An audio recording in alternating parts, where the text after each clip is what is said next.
Assalamualaikum warahmatullahi wabarakatuh.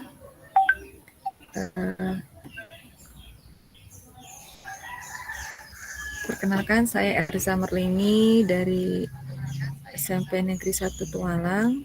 Kali ini ingin mempresentasikan tentang ilmu yang saya dapatkan atau istilahnya mendiseminasikan ya. Ilmu yang saya dapatkan ketika mengikuti pelatihan guru belajar dan berbagi portal ya, guru belajar dan berbagi Kemdikbud.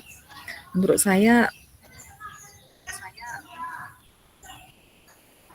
portal guru belajar dan berbagi merupakan tempat untuk mengangkut ilmu yang paling keren ya.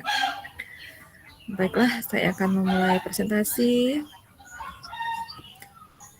atau menyampaikan apa yang saya dapatkan ketika mengikuti pelatihan pendidikan inklusi.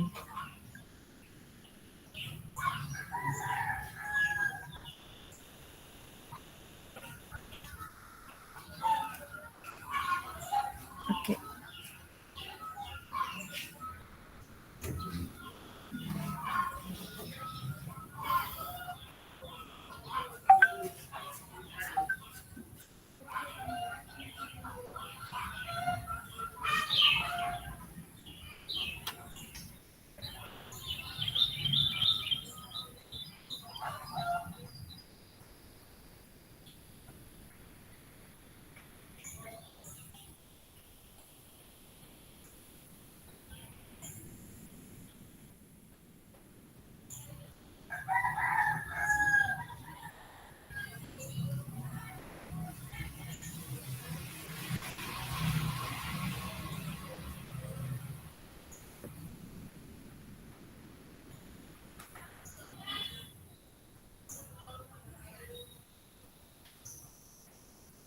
Oke, baiklah, saya akan mulai.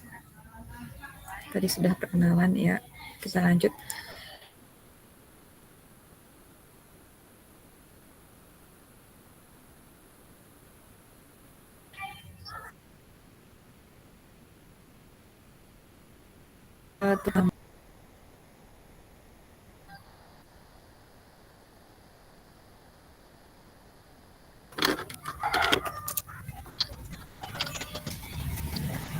Jadi saya hanya menyampaikan hanya beberapa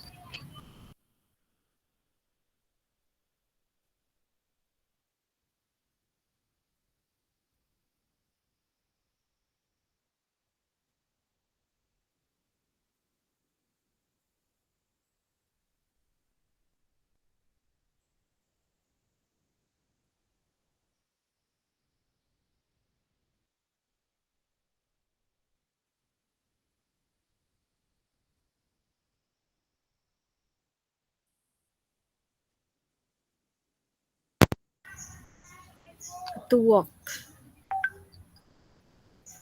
Oke, to live ini peserta didik itu memiliki hak untuk hidup dan mengembangkan potensi dirinya, bagaimana apapun kondisinya. Kemudian peserta didik juga kalau merasa terlindungi, nyaman, dan tidak dibully. Ini masuk ke dalam indikator to love. Jadi peserta didik apapun kondisinya merasa nyaman, terlindungi, dan tidak dibully atau dirundung oleh peserta didik lainnya. Kemudian to play, peserta didik memperoleh kesempatan sama mengikuti aktivitas belajar dan bermain. Dan to work ini adalah untuk masa depannya peserta didik memperoleh hak yang sama mengembangkan diri dan potensi untuk menjadi individu yang mandiri dan tidak bergantung kepada orang lain. Kemudian ada konsep yang paling mendasar. Yang pertama, setiap anak masuk dalam komunitas kelas atau kelompok. Jadi apapun kondisinya, latar belakangnya, mereka disatukan dalam satu kelompok. Jadi tidak ada pemisahan lagi sebenarnya ya. Yang namanya pendidikan inklusif, jadi semua anak dengan latar belakang, dengan kemampuan berbeda-beda berada dalam satu sekolah. Dan sebenarnya ini melatih empati terhadap anak-anak yang memang memiliki kebutuhan khusus. Oke, yang kedua, pembelajaran bersikap kooperatif dan fleksibel. Kemudian guru mengapresiasi keberagaman dan perbedaan individu dalam pengorganisasian kelas. Jadi ini yang paling penting, mengapresiasi keberagaman dan perbedaan individu. Yang memang individu memang sangat beragam. Ada karakter peserta didik berkebutuhan khusus tuh kira-kira ada 5 ya. Yang pertama yang mengalami hambatan sensorik, yaitu penglihatan dan pendengaran seperti buta atau tuli, apakah butanya total atau sebagian gitu. Kemudian anak dengan mental kognitif, hambatan mental kognitif atau disebut juga dengan ada yang menyebut dengan idiot ya. Kemudian anak dengan hambatan anggota gerak, disebut juga dengan tunadaksa, seperti anak yang lumpuh gitu ya, memakai kursi roda. Kemudian anak dengan hambatan lainnya, apakah gangguan perilaku dan emosi, autis, dan anak cerdas bakat istimewa. Jadi anak ini berhak mendapatkan layanan khusus.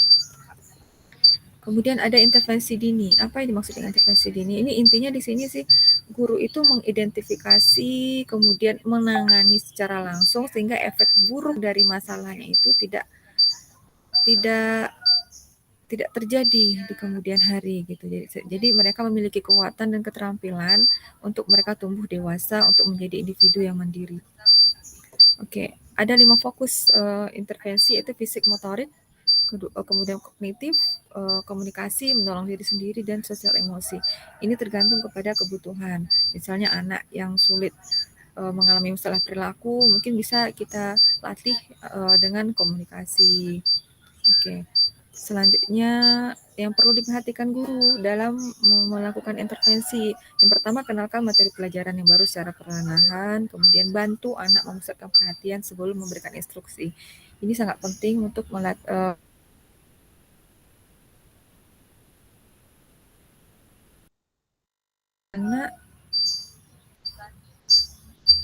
sehingga setelah fokus, guru akan lebih mudah untuk memberikan instruksi. Kemudian juga keterangan disampaikan dalam bentuk yang nyata dan secara bertahap. Apa saja yang dilakukan? Jadi ada 4 hal yang bisa dilakukan oleh guru terhadap anak berkebutuhan khusus. Yang pertama, identifikasi, kemudian asesmen, planning matrix, dan program pembelajaran individual. Seperti apakah hal itu bisa dilakukan? Yang pertama, dalam identifikasi bisa kita lakukan dengan observasi, wawancara, dan dokumentasi.